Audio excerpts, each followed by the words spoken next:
Do you want to know the secrets to success? Good habits. That is what we are talking about today. Welcome everyone to Coffee Chat with Danie, episode number 6. I am excited to be here today. I wanted to let you know, first off, we are back. It is Wednesday, and I'm excited to be here. So, let's talk about good habits. But before we get started, wow, there's some changes on here. Love it. Great job, Facebook. Let me introduce myself. My name is Danie. I'm a performance improvement consulting, helping individuals, teams, and small businesses grow in their personal and professional development to take it to the next level. We get clear, we get focused, and most importantly, we get a plan. All right, so if you know somebody who could use today's tips on good habits and why they are so important if you want to succeed in life, in business, take whatever it is, whatever goals you have this year to the next level and actually achieve them, then you want to share this broadcast out with them. You want to tag them below. Let them see this because sharing is caring. All right, everyone. So I wanted to tell you really quick that the reason why, much better. I forgot my light, guys. The reason why good habits are so important is they are basically our pathway to the life that we want.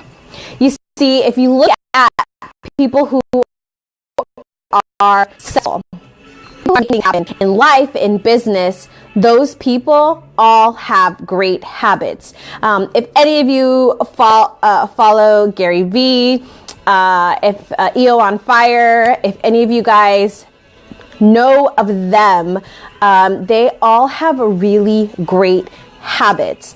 And that is what has propelled them to the success that they're having in their lives. So, if you want to have that success, you've got to change your habits. You see, who we are today, what we are doing today, our lives, our surroundings are all based on habits that we have learned or we've acquired over time. So in our subconscious mind, we have what's called paradigms. These are thoughts, ideas, and beliefs that are basically make up the habits that we do on a daily basis. So if you have a belief, if you have a habit to eat in a certain way, to work out, to, talk to people, whatever your habit might be, that is what is why you are where you are today.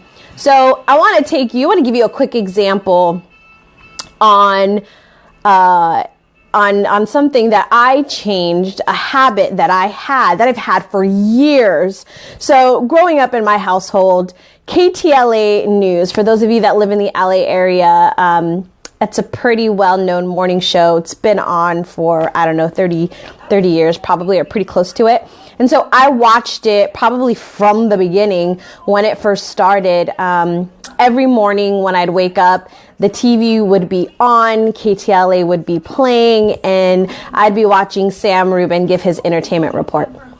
And so all through, elementary school, junior high, high school, and when I even was out on my own, living on my own, I was still turning on KTLA. It was a habit that I had formed from when I was very young, right? It's something that I did every single morning, was turn on KTLA and watch the news. And so this was something I literally had done all my life. And one day, my beautiful partner told me, Danie, do you realize that by watching KTLA, and nothing wrong with KTLA, but watching the news, the media, first thing in the morning, I was hearing and seeing all these negative messages, shots fired, person killed, girl kidnapped. All of these negative thoughts and fear kind of ideas were hitting me first thing in the morning. And although, I kept telling him, I'm like, baby, look, it's in the background. It's just background noise that I'm hearing and that I'm listening to. But ultimately, that information was being downloaded into my subconscious mind, whether I realized it or not. I'd get to work in the morning and I would say, oh yeah, did you see what's going on the news? Right away. We all do it, right? And that kind of environment first thing in the morning was really setting me in this anxious, kind of stressed, kind of fear, kind of worried state. I was worried about, oh my God, what's going to happen? Something going to happen to me, right? I was very afraid without even really realizing it. It's something I'd done for so long. And so, actually it was probably over a year ago, a little more than a year ago, I stopped watching KTLA, and we're the morning news in general.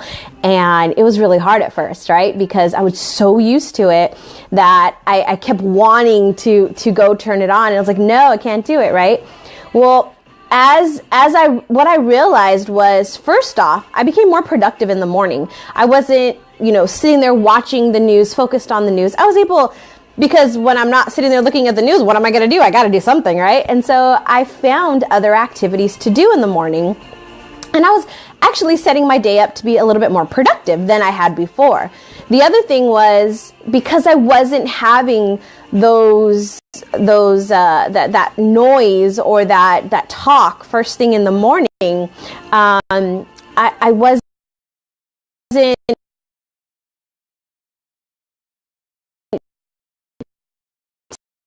I was in a much more peaceful, calm. So mornings have been so much happier, so much lighter, just because of that simple switch of changing that habit. That habit was not helping me in any way.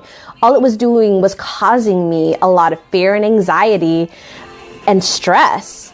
Where now my mornings are productive, they're happy, they're positive, they're nice and calm and peaceful, and it has made such a difference in my life. So habits can absolutely affect you, your life, your success. I thought I was pretty successful before. I thought I was doing pretty good. I can tell you how much my life has changed because of that simple little switch. So if you have goals that you set this year in 2017, in order to get there, you need to change your habits, because we all set goals. We're all ready to take on the world first of the year, right? And then things happen. We stop, we give up, and there's a lot of things that kind of come into play with that.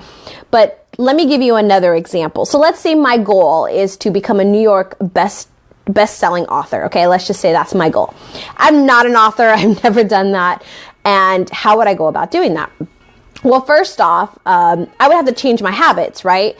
If I'm not currently writing, I have to start writing. So I need to change that habit of starting to write. So let's say I say, okay, I'm going to change this habit of not writing at all into writing 1 page a day, right? Or I also may need to include research. Maybe I need to spend an hour a day researching for whatever topic I'm going to write about, right? So I'm changing the habit that I have never written before into now writing at least 1 page a day. I'm changing my habit in order to achieve that goal. So when I wake up on those days that it's really hard, right? We all have them where we don't want to get out of bed, or we want to stay home. We don't want to do the work. We'd rather go out than do the work that we have to do. When those things happen, if this thing has become a habit, if writing 1 page a day towards my goal of becoming a New York Times best-selling author, if I have now formed this habit of writing 1 page a day, I won't even second guess it. It is now a habit. So oftentimes we give up because these things aren't habits. But I can tell you it's going to be hard. As you're forming this new habit, your old paradigms, your ego, everything's going to get in the way and tell you, no, you don't need to do that. Stop doing it. it's a waste of time, right? So you want to make sure that you're consistently focused, that you're working towards this one idea. So your action item for today is to take one bad habit that you have. Take a look at all your habits. I like to evaluate all my habits, good and bad, so I can see where I'm really striving and where I'm struggling. Take a look at all of them. The ones that aren't really helping you, or the habits that could be hindering you from achieving whatever goals you've set for 2017, or any year for that matter, or in anything. Take a look at those bad habits and change it. Change that habit into a good habit, into something positive that is going to help you achieve that goal. And then focus on that one habit, okay? This is where people get stuck. They want to try a bunch of stuff. Just try one thing, one habit, and do that one thing for at least 90 days. They say it takes 21 days to change a habit. I absolutely disagree, because I have tried that and it does not work. Most people, it takes much longer. I started doing something back in, I think it was October. I'm still doing it now. It has definitely become a habit, but there's days that I still struggle. So I know it's not 100% a habit for me. And so I'm still working on that. So it's not 21 days, it's more like 90. So that is your action item. Go ahead and take one of your bad habits, make it a good habit, or find how you can change it so that it can be a good habit, and then how it's going to help you get that goal, and then work on it for at least 90 days, or until it becomes second thought, second nature. It's habit. You don't even think twice about it. All right, that is our coffee chat for today. A few announcements. If you have not already, come on over and join the free Facebook group that I have, Empowered Women Achieving Success. We are in there this week on week 2, talking about mindset mastery. We are getting our mindset in order for this new year. And this week we are talking all about fear, what it is, how to overcome it, why we need it. So good stuff. So come on over and join us there. Second announcement is I will be back tomorrow with Coffee Chat episode number 7, and we are talking about my favorite new habit, which is affirmations. So if you wanted to know about affirmations, come back tomorrow. All right, have a great day, everyone. I'll see you. Bye.